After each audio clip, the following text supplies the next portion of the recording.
अस्सलाम वालेकुम, I am Suhera Sajid. Welcome to another episode of ladies first. जी, तो आज हमारे पास माशाल्लाह से इतनी ज़बरदस्त लेडीज़ हैं जो कि अपनी फील्ड में इतने अच्छे से काम कर रही हैं और इतना वाइड नॉलेज है उनके पास। तो मैं नहीं चाहूँगी कि हम टाइम वेस्ट करें, हम डायरेक्टली उनसे ये सब नॉलेज लेंगे, क्योंकि जिस फील्ड से उनका ताल्लुक़ है आजकल उसकी बहुत ज़रूरत है हमें उसके बारे में जानने की, क्योंकि हम मिसगाइड हो रहे हैं और अपने फेशियल जो फीचर्स हैं उनके साथ बड़े डिज़ास्टर हम कर रहे हैं। तो बगैर टाइम वेस्ट किए जल्दी से हम तारुफ करवाते हैं। हमारे साथ जो हमारी पहली गेस्ट हैं डॉक्टर फ़याल अतर साहिबा, वेरी वार्म वेलकम। आपसे तो हमने आज बहुत कुछ पूछना है, आज वो सब चीज़ें पूछनी हैं जो हम देखते हैं, स्पेशली जो कि इंस्टाग्राम यूज़र्स हैं वो तो बहुत ज़्यादा ये चीज़ जानने की कोशिश करते हैं पर उनको सही से वेज नहीं मिलते कि क्या करना है। तो इसके साथ हमारे लिए आज ऑनर की बात है कि हमारे साथ एक ऐसी लेडी हैं कि जिनके टाइटल के साथ, उनके नाम के साथ पाकिस्तान की फ़र्स्ट लेडी हैं जो कि इस फील्ड में हैं। अभी तक कोई और लेडी ये काम नहीं करी। तो क्या काम है? बेसिकली वो चार्टेड अकाउंटेंट हैं, बट वो पाकिस्तान की पहली लेडी हैं जो कि एक सीए फर्म ओन करती हैं। तो बहुत बड़ी बात है। वार्मली वेलकम करते हैं ऐमन शाहिद को। Thank you so very much, Sohera. Thank you so much for having me here today. आपका बहुत शुक्रिया, आज आपने टाइम निकाला और आज आप हमारे साथ हैं। डॉक्टर साहिबा से तो मैं बात करूंगी और आज मैंने उनको उस टाइम तक जाने नहीं देना जब तक वो सब सीक्रेट्स नहीं पूछने, क्योंकि मेरे जो बायो के प्रोफेसर थे ना वो एक बात कहा करते थे। वो कहते थे कि आप लोग अगर चाहते हो ना ठीक से कमाई करना तो आप स्किन स्पेशलिस्ट बनो, डर्मेटोलॉजिस्ट बनो, बिकॉज वहाँ पेशेंट आता अपनी मर्जी से, जाता डॉक्टर की मर्जी से है। तो कितनी सच्चाई है इस बात में ये उनसे पूछेंगे। पर उससे पहले एमन, बहुत मुबारक हो आपको कि आपके साथ जो एक टाइटल के साथ एक बहुत बड़ी अचीवमेंट है आपकी कि आप पाकिस्तान की फ़र्स्ट लेडी हैं और आप एक सीए फर्म ओन कर रही हैं। तो हमारे लिए लेडीज़ के लिए बड़ी बात है ऑनर की। कैसे हुआ ये? अब हम वो जर्नी जानना चाहते हैं आपको। प्लान नहीं था कभी भी to make a firm and जब ग्रेजुएट किया तो उसके बाद यही सोचा था कि जॉब ही करनी है एंड फर्म्स में ही जॉब करनी है, उन्हीं में आइदर पार्टनर बनना है। That is how I started and इससे पहले मैंने यूके में भी काम किया, so I have a very diverse portfolio and 2 साल पहले I moved back to Pakistan और यहाँ पे भी अगेन मैंने फर्म्स में ही काम स्टार्ट किया एंड जनरली मैं पाकिस्तान का इकोसिस्टम इस टाइम पे बहुत डिफरेंट है। बहुत सारे लोग अपने स्टार्टअप्स कर रहे हैं और अपने बिजनेसेस करना चाह रहे हैं। राइट। तो उसमें मैं 2 ऐसी ख़वातीन से मिली जो अपने बिजनेसेस रन कर रही थी फूड सेक्टर में और उसके साथ जो है एक और थी जो अपना स्टेशनरी का बिजनेस कर रही थी। राइट। तो उन्होंने मुझे बताया कि आप हमारे लिए छोटी सी जैसे टैक्स फाइलिंग्स कर दें या हमें फाइनेंशियली एडवाइस कर दें एंड उनके साथ डिस्कशन के दौरान मुझे पता चला कि पाकिस्तान में we don't really have a lot of female chartered accountants, या तो नहीं है जो हैं वो फील्ड में नहीं है, काम नहीं कर रहे वेरी हैं ट्रू। एंड उसके अलावा जो हमारे पास मेल चार्टर्ड अकाउंटेंट्स अवेलेबल हैं इन द मार्केट, क्योंकि उनकी मोनोपोली है, वो अपनी मर्ज़ी के पैसे चार्ज कर रहे हैं, जिनकी वजह से आइदर बहुत ज़्यादा ख़वातीन इस फील्ड में आ ही नहीं रही हैं, हेजिटेशन है उनके अंदर, या फिर जो आती हैं वो उनको इतना ज़्यादा फाइनेंशियल क्रंच लग जाता है कि वो उसी स्टेज पे आइदर छोड़ देती हैं, प्रोसीड नहीं कर पाती, फंडिंग्स नहीं ले पाती। सो दैट इज़ वेयर मैंने एक गैप असेस किया और वहाँ से फिर मैंने डिसाइड किया कि I will have my own firm in Pakistan. And जब मैं थोड़ी सी अपनी रिसर्च कर रही थी and I was in a phase to get it registered, तो तब मुझे जो है वो पता चला that I am the only person in Pakistan जिन्होंने इस तरह से प्लान किया तो है। कितना टाइम हो गया आपको, ये जो आपका जर्नी है ये कितना time? It's been now 3 years since I graduated, but obviously chartered accountants जो हैं वो पहले से ही काम करना स्टार्ट कर देते हैं।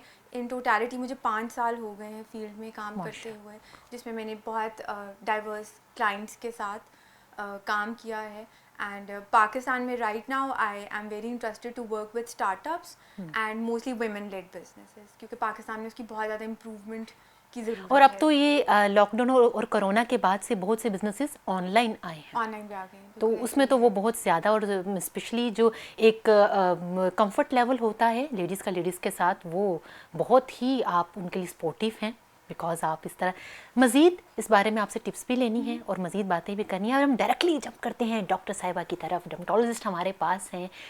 क्या हो रहा है ये आजकल? ये हम देखते हैं इंस्टा हमने निकाला, आज कुछ और शक्ल है, एक वीक बाद देखा वो कुछ और बने हुए हैं, बोटॉक्स फिलर्स हो रहे हैं।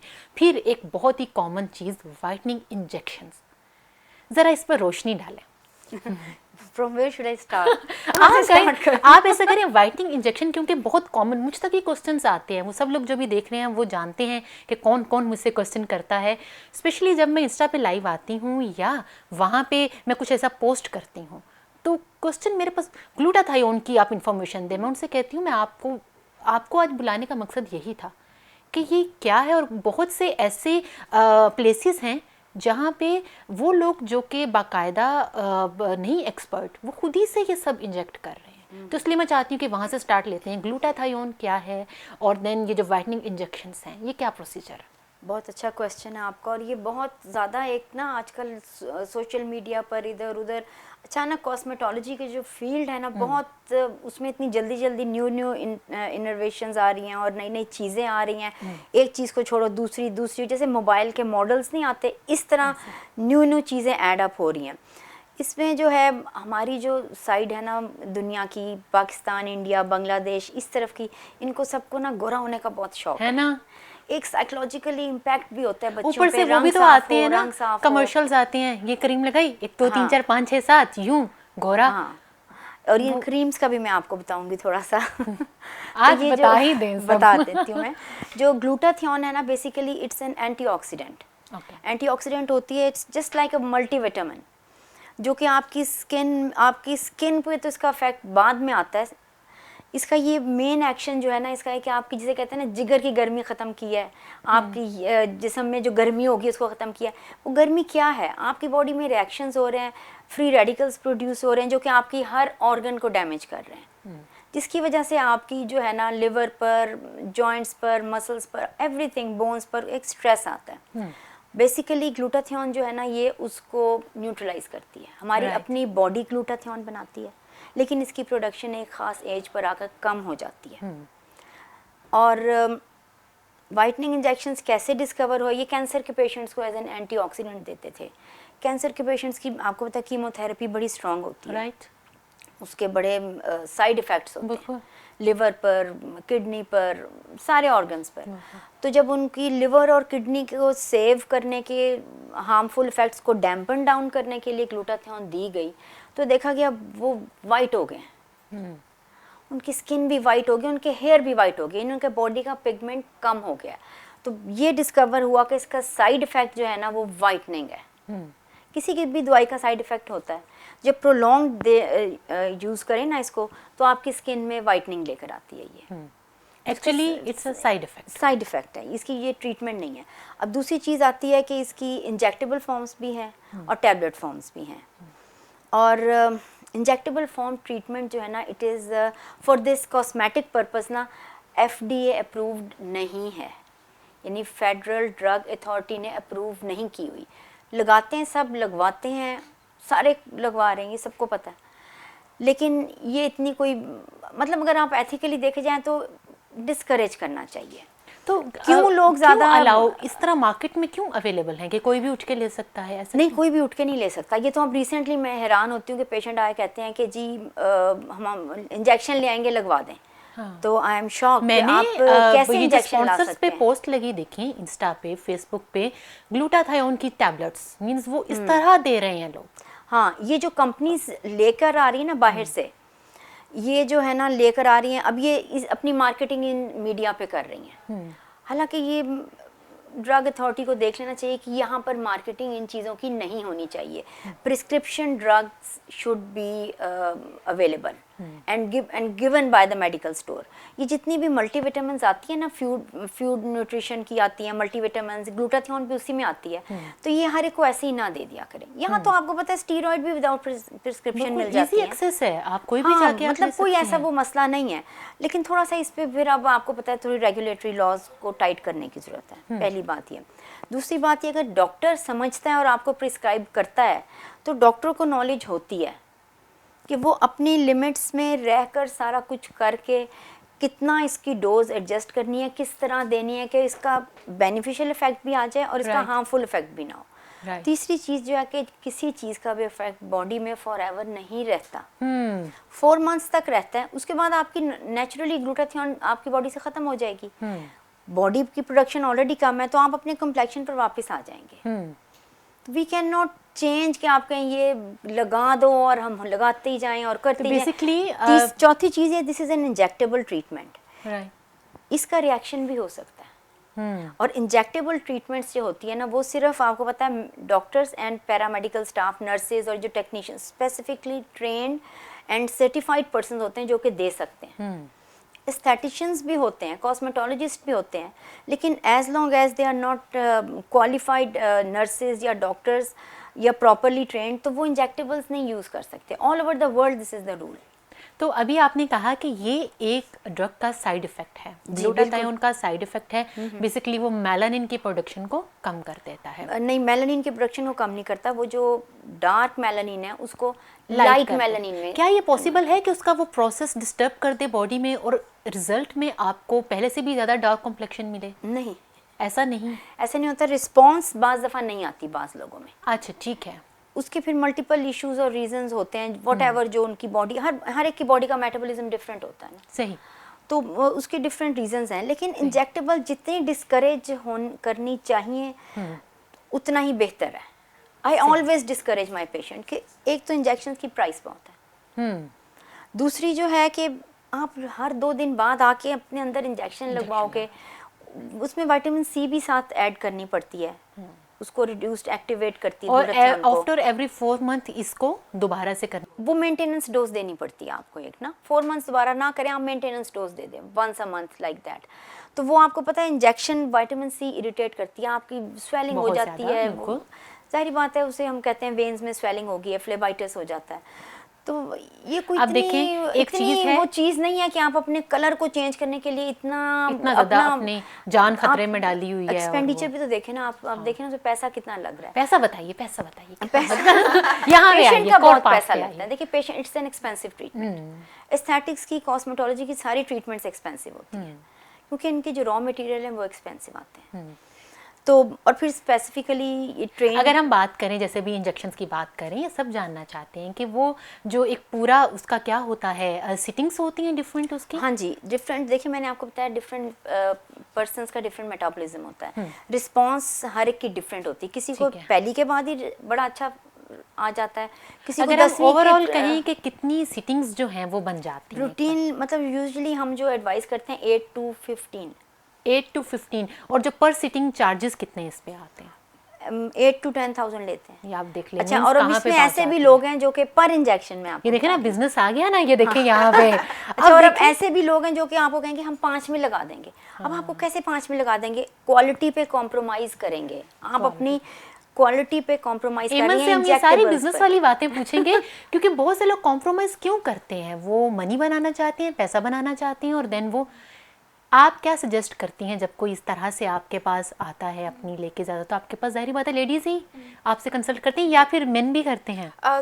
मिक्स मार्केट है, but women are more comfortable and plus I want to encourage कि ज़्यादा ख़वातीन ही कांटेक्ट करें। But again I get responses for males and females both, दोनों आते हैं। ठीक है। और वो रेशो किसकी ज़्यादा है? क्योंकि समटाइम जो मेन होते हैं वो सोचते हैं ना हम किसी लड़की से क्यों सलाह लें, नहीं हम आदमी हैं, कुछ ऐसा सीन भी होता है ना? मिक्स है, like I get people who are contacting from different countries as well. Like recently I was talking to somebody from Belgium, so he was a business person who was based in Belgium. So it's not के आदमी नहीं आते, but I would encourage कि ख़वातीन ज़्यादा आएँ, तो क्योंकि उससे मेरा विजन जो है वो मीट हो जाएगा। एंड एट टाइम्स अगर ख़वातीन खुद से नहीं भी आती तो आई टैप देम माई सेल्फ, मैं खुद से उनको कॉन्टैक्ट कर लेती होती हूँ। एंड थोड़ा सा क्योंकि अभी पाकिस्तान में इस फील्ड की इतनी अवेयरनेस नहीं है, we have very little to no women doing their startups और बिजनेसेस, तो आपको उनको थोड़ा सा इनकरेज करना पड़ता है। You have to motivate them to come out and speak. Right. जब आपके पास आती हैं लेडीज़, कुछ तो ऐसी हैं कि वेरी फर्स्ट टाइम वो अपना जो है स्टार्ट लेना चाहती हैं, कुछ ऐसे आजकल आफ्टर लॉकडाउन एंड कोरोना क्या है, बहुत से सेटअप जो हैं वो ऑनलाइन शिफ्ट हो रहे हैं, तो उसके बारे में आपका पॉइंट ऑफ व्यू क्या है? आप क्या उसके बारे में सजेस्ट करेंगे हमारी लेडीज़ को? It's a very good thing actually to start your own business. अगर आप पोस्ट कोविड अपना बिजनेस स्टार्ट कर रहे हैं, taking an online start is a very good thing, जैसे मैंने किया, बिकॉज ऑनलाइन करने में इट्स वर्चुअल, आपको ऑफिस स्पेस नहीं चाहिए, आप लेसर स्टाफ के साथ भी जो है अपनी कॉस्ट कम रख के ऑपरेट कर सकते हैं। फॉर एनी बिजनेसेस जो प्री कोविड जो हैं उनके सेटअप्स थे, जैसे ऑफिस सेटअप्स थे, they had a lot of staff, उनको भी यही रिकमेंडेशन है that they should do online as well, because we are expecting the second wave throughout the world. तो उसमें अगर आप ऑनलाइन करते हैं और वर्चुअल आपका सेटअप रन कर जाता है तो वहाँ से आपकी बहुत ज़्यादा कॉस्ट सेविंग हो जाती है। And once you have a good cost saving, आपके कैश फ्लोज रनिंग में है, तो आप उसको 2 मंथ्स 6 मंथ्स या 1 साल बाद आप उसको सेटअप बना के आराम से कर सकते हैं। राइट। इसके बारे में मज़ीद आपसे टिप्स लेनी है। पर जब इतना काम करते हैं ना तो एक बड़ा इशू क्या आता है, डार्क सर्कल्स बन जाते हैं, इतना काम कर करके इतना ज़्यादा, देखा उनको चल गया उनकी तरफ जा उनकी तरफ मैं ये आने लगी हूँ। तो वो जब डार्क सर्कल बन जाते हैं इतना काम करके, तो क्यों बनते हैं, इनको कैसे रोका जाए? और इसके लिए भी मैंने सुना है, देखा है, इंजेक्शंस लगते हैं, वो क्या है?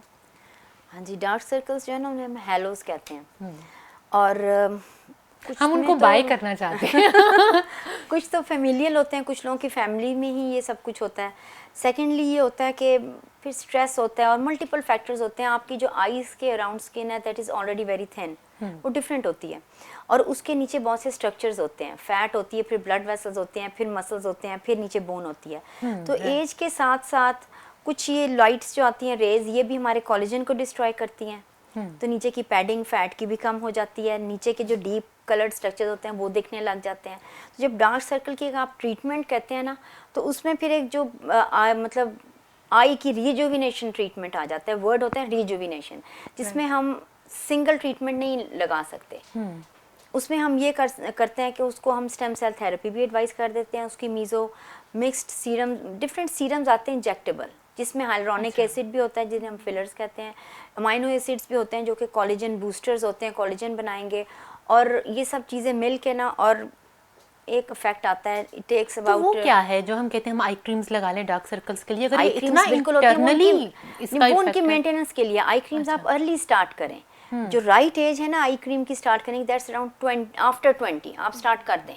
अच्छा, ओके, आप उस वक्त स्टार्ट कर दें। हम लोग क्या करते हैं, इंतजार करते हैं 30 को क्रॉस कर जाएंगे। हाँ, वो तो है ना, पहले 35 मसला को cross बना कर के फिर जाएंगे। कहेंगे अब हमारा ठीक कर दें। नहीं, वो तो मानेंगे नहीं ना कि हमें आई क्रीम की जरूरत है, हमारी एज ही नहीं है अभी, तो वो ये नहीं मानता ना हाँ, कोई। ये अभी 40 को क्रॉस करेंगे तो कहेंगे अब कुछ उम्र, मतलब 40 के करीब आ ही गई हूँ मैं, तो चलिए आप मुझे आई क्रीम बता दें। आई क्रीम अब नहीं वर्क करेगी, should have used it before. तो ये एक ऑनगोइंग प्रोसेस है। और फिर लोगों में ये बड़ा होता है कि आएंगे और कहेंगे बस हमने कल फंक्शन पे जाना है, आज ही कुछ कर दें, हफ्ते बाद शादी है, आज ही कुछ कर दें। वो हमने तो देखें जी, आपकी स्किन को पूरी रीमॉडलिंग करनी है, नेचुरल जो वे है उसको हमने थोड़ा सा एनहेंस करना है, उस प्रोसेस को हमने एक्सपीडाइट करना है। अब वो भी नेचुरल, तो नेचुरल तरीके से 28 डेज तो लगते ही हैं, राइट। तो हम उसी में चीज़ें ऐड करके आपकी स्किन में ग्लो और चीज़ें लाने की कोशिश कर रहे हैं। और ये बड़ी कैलकुलेटेड मूव्स होती हैं जिसमें हम पेशेंट को, अब तो लेटेस्ट मल्टी प्रोसीजरल अप्रोच आ गया। ये नहीं कि आए और यहाँ फिलर डाल दें, यहाँ कैसे मैं फिलर डाल दूँ आपके, मतलब वो पता नहीं कहाँ आप से उनके देख कर फिलर्स आते हैं। डाल दिया करें और फिर इंसिस्ट करेंगे सिर्फ यहाँ फिलर कर दें। अब यहाँ मैं कर दूंगी तो वो एक और एक अच्छा, काम मींस तो वो बन आके जाएगा। आपको बताती है अच्छा ये कर दें, हाँ। आपसे पूछेंगे तो बाद हाँ, में ना ये चीज़ कि- मुझे बड़ी वो होता है कि भाई आप मुझसे कहें कि मुझे एस्थेटिकली बताएं क्या क्या जरूरत क्या है, ज़रूरत है, फिर आप बिल्कुल। अपना बजट बताएं। देखिए दिस इज़ वेरी इंपॉर्टेंट, क्योंकि ये कोई एक तो ये unnecessary treatments, not a disease to look beauty, मतलब आपकी कोई डिजीज नहीं है, हाँ। ये नॉर्मल एजिंग होती है, नॉर्मल है। और ये जो कॉन्सेप्ट आया ना कि मुझे क्या कहते हैं आजकल ग्लासी स्किन चाहिए, स्पॉटलेस, किसी की नहीं होती। तो वो जो सेलिब्रिटीज की नजर आती है वो क्या है, वो मेकअप बताइए होते हैं, ना, वो आप दिख सब दिख लोगों के को होता पता है। है उसमें मेकअप जरूर होता है। हमें तो पता है, आपको देखने वालों को, क्योंकि आके आपके पास भी या हमारे पास भी यही कहा जाता है ना कि वो जो एक इस सेलिब्रिटी की ये ग्लास स्किन का वो जो एक होते हैं, वो कुछ फिल्टर्स भी आए हुए हैं ना ऐसे कि वो बिल्कुल ही ऐसा लगता वो है। फिल्टर्स पे तस्वीर, मैं तो कहती हूँ फिल्टर्स पे तस्वीरें बना के अपने आप को देख लिया करो, बहुत अच्छे लोग हैं। अपना बजट देखें ना, आपके पास इतना एक्स्ट्रा है कि आप इन चीज़ों पे स्पेंड करें। इसलिए मिनिमली इन्वेसिव ट्रीटमेंट्स ले लें, एक रेगुलर रूटीन फॉलो करें, अच्छी मॉइस्चराइजर क्रीम्स वो आप लिखवा लें। लेकिन ये चीज़ें जो है ना कि हम ओवरनाइट हो जाएं या हफ्ते में हम हीरोइन बन जाएं, इट्स नॉट पॉसिबल। नहीं है, बिल्कुल बिल्कुल। इसके लिए ये भी है कि आपके लाइफस्टाइल में जो कि आपका एनवायरनमेंट है, बड़ा मल्टीपल फैक्टर्स आते हैं ना, आपका multiple daily factors। Work routine, आपका स्ट्रेस, आपकी सारी चीज़ें, बहुत सी चीज़ें आती हैं, आपका पूरा लाइफस्टाइल आता है, आपका प्रोफेशन आता है, एवरीथिंग, बहुत सी चीज़ें आ जाती। फिर नेचुरल एजिंग भी तो हो रही है ना, आपकी बॉडी की बायोलॉजिकल एजिंग भी तो हो रही है, फिर एक्सटर्नल एजिंग भी तो हो रही है ना। हम सनलाइट हटा सकते हैं ना, हम स्मॉग हटा सकते हैं ना, हम पोल्यूशन हटा सकते हैं। फिर आपकी डाइट्स आजकल की तो बस अजीब, मतलब इतनी ज़्यादा डाइट्स भी, इतनी ज़्यादा हर चीज़ अननेचुरल हो गई है कि मल्टीपल बहुत फैक्टर्स हो जाते हैं। अब हम हर एक को तो एड्रेस नहीं कर सकते, हम बता सकते हैं, लेकिन change overnight is not possible. अब इसमें एक बहुत बड़ा फैक्टर ये भी तो है ना, हमें जो मिसगाइड कर रही हैं चीज़ें, मिसलीड कर रही हैं, वो ये अभी जो मैंने आपको बताया, स्पॉन्सर पे पोस्ट्स हैं, जो कि कमर्शियल्स हैं। भाई लड़की का रिश्ता तभी मिलेगा जब वो गोरी होगी, तो जब वो ऐसी चीज़ें आ जाती हैं ना, और वो फिर कमर्शियल्स उसको एड्स बड़ा ही प्रोमिनेंट करके दिखाते हैं, फिर वहाँ पे बिजनेस आ जाता है। तो बिजनेस की बात आती है तो फिर मैं आप पे आती हूँ कि ये जो स्ट्रेटजीज हैं बिजनेस की, क्या होनी चाहिए कि मिसलीड तो ना किया जाए कम से कम आवाम को। इस बारे में आप क्या कहेंगी? I think right now Pakistan में people are really smart and as far as I've come across people, तो पहले ऐसे होता था कि लोग unaware होते थे या आपके पास uneducated या ऐसे लोग आते थे जो research नहीं करके आते। Right now the dynamic is not the same. इस टाइम पे I think misleading men and women both is very difficult. The only thing is कि because businesses चलते हैं on insecurities, तो पहले वो आपकी कोई इनसिक्योरिटी क्रिएट करते हैं। once you get the fear of that insecurity, that is how you know start going to different places. but at the same time, जैसे there was this time जब हमें organic and organic का difference नहीं पता था, but अब लोगों को पता है, तो people are reverting towards organic। या कोविड के बाद से people have started doing looking into things कि क्या चीज़ important है, क्या चीज़ important नहीं है। even if you talk about skin, तो उसमें भी अब लोगों ने accept करना शुरू कर दिया था, it's very important to be yourself। जब भी हम किसी बिजनेस की बात करते हैं, उसमें जब ऑनलाइन बिजनेस है और जो फिजिकल डिस्प्लेस है, इसके जो डिफरेंस, इसके किस तरह से डील करना चाहिए, आप थोड़ा सा ये हमारी लेडीज़ को गाइड करें। I think one of the major differences जो ऑनलाइन एंड ऑन साइट आता है, वो कॉस्ट का होता है। If you do it online you save a lot of money. If you do it on site, तो उसमें आपकी एक सर्टेन जैसे रेंट कॉस्ट है, बिल्स की कॉस्ट है, वो आपको पे करनी पड़ती है। बट अगर आपकी सर्विस इंडस्ट्री है तो डेफिनेटली आप उसको ऑनलाइन कर सकते हैं, आपको उसको कोई सेटअप करने की ज़रूरत नहीं है। बट अगर आपकी एक प्रोडक्ट बेस्ड बिजनेस है, फॉर एग्जांपल क्रीम्स हो सकती हैं, फूड प्रोडक्ट्स हो सकते हैं, कपड़े हो सकते हैं, सो देन डेफिनेटली फिर आपको एक कंप्लीट सेटअप उसके लिए करना पड़ता है। अब तो ये कोविड के बाद और लॉकडाउन के बाद हम देख रहे हैं प्रोसेस के वो तो किसी हद तक, अब उनकी जब हम मार्केटिंग करते हैं तो आप क्या समझती हैं कि आपके पास तो वो लोग आते हैं कि जो अपनी, जिनके पास एक रॉ उनकी वो होता है एक वो प्रोजेक्ट, तो आप उनको पहली चीज़ क्या सजेस्ट करती हैं? To make a business plan. Yes. So whenever anyone has an idea कि मैंने कुछ बिजनेस करना है, तो उसमें सबसे पहले बहुत ज़रूरी होता है कि आप बिजनेस प्लान आपके पास होना चाहिए। आइदर आप वो खुद बना सकते हैं, खुद भी बना सकते हैं। अगर आप खुद नहीं बना पाते, so then you contact a consultant जो आपको एक पूरा बिजनेस प्लान बना के देते हैं। वो आपको फीजिबिलिटी असेस करके देते हैं, वो आपके प्रोडक्ट या सर्विस की प्रॉफिटेबिलिटी बताते हैं, और वो आपको सजेस्ट करते हैं कि ये प्रोडक्ट मार्केट में या ये सर्विस मार्केट में नीडेड है या नहीं है। And if it's not needed but you still want to do it, then you need a lot of money. जैसे बहुत सारी मिल्क कंपनीज ऑलरेडी एग्जिस्ट करती हैं, बट इवन देन हम बहुत नई नई प्रोडक्ट्स देखते रहते हैं मार्केट में। So either you have a lot of money, तो आप एग्जिस्टिंग प्रोडक्ट या सर्विस भी मार्केट में इंट्रोड्यूस कर सकते हैं। If you do not have a lot of money, तो बिजनेस प्लान की बेसिस के ऊपर देन यू कैन डिसाइड कि मैं कुछ और तरफ एक्सपैंड कर लूँ। राइट। क्या मैसेज देना चाहेंगी हमारे दिखने वालों को? मैसेज मेरा यही है कि आप लोग ये जो ग्लूटाथियोन वगैरह के इंजेक्टेबल्स हैं इनके चक्रों में ना पड़ें, ऑनलाइन बाय मत करें। There are lots of products in the market जो कि ना उनके फॉर्म्स हैं ना वो ऑथेंटिक हैं और जिनका कोई रिज़ल्ट नहीं है। So don't waste money, and after wasting money आप डॉक्टर के पास भागे भागे ना आए कि जी हमारा तो इतना पैसा आया होगा, आप हमें बस ऐसे ही ठीक कर दें। First thing. दूसरी, ये वाइटनिंग क्रीम्स हैं ये मत आप यूज़ करें। आप सन ब्लॉक अच्छा सा लगाएं कोई, और थोड़ा सा अपनी डाइट का ख्याल रखें। सबसे बेहतरीन sun block I keep telling patients कि अम्ब्रेला है, फिज़िकल सन ब्लॉक है। हमारे मुल्क का भी आपने रिसेंटली वेदर देखा है, इतना ज़्यादा ख़राब था, ह्यूमिडिटी थी, मुंह पे कुछ लगता ही नहीं था। तो आप अम्ब्रेला ले लें, आपने ज़रूर सन ब्लॉक लेना है। फिर उससे एक्नी निकल रही है, मास्क पहनने पड़े हैं, फिर पिंपल्स निकल रहे थे, तब मल्टीपल इश्यूज़ आ रहे थे। लेकिन इन इश्यूज़ को इतना ना बढ़ाएं कि आप क्रीमें लगा के मिक्स क्रीमें ना लगाएं प्लीज़। और आप बिल्कुल चेहरा ख़राब करके फिर उनकी मदर्स भी आ जाती हैं, जी रिश्ता नहीं हो रहा, जल्दी से ही कर दे। बच्चों पे साइकोलॉजिकल प्रेशर है। अपनी बच्चियों को ये सिखाएं कि शक्ल जैसी है मुझसे एक्सेप्ट करना है। घर वालों ने एक्सेप्ट किया हुआ, अपने अंदर सेल्फ कॉन्फिडेंस उनका पैदा करें। ये मत कहें कि भी बस दाने हैं, ये है, वो है, शक्ल नहीं अच्छी, रंग नहीं साफ, इसलिए they are good for nothing. No, इस तरह नहीं अपने बच्चों को, आप बच्चियों की मदर्स खास तौर पे इस तरह अपना ट्रेन करें उन्हें।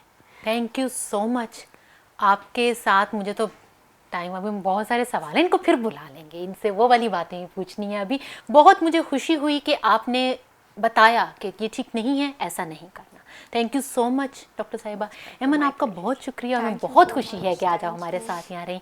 यहाँ पे प्रोग्राम ख़त्म करने से पहले, इसके वाइंड अप से पहले यही बात कहूँगी कि देखिए, हमारा पर्पज़ ये होता है कि आप तक जो है हम अंदर की बातें वो पहुँचाएँ। तो सब लेडीज़ से यही कहेंगे कि आज जो डॉक्टर साहिबा ने बातें बताई और एमन ने जो अपनी एक्सपर्टीज़ के बारे में, अपने जर्नी के बारे में और किस तरह से बिज़नेस को सेट करते हैं, वो सब आपके साथ शेयर किया, तो आई होप ये सब आपके लिए बहुत यूज़फुल होंगी। तो हमें ही दें इजाज़त, इंशाल्लाह मिलेंगे नए एपिसोड के साथ। टिल देन, अल्लाह हाफ़िज़।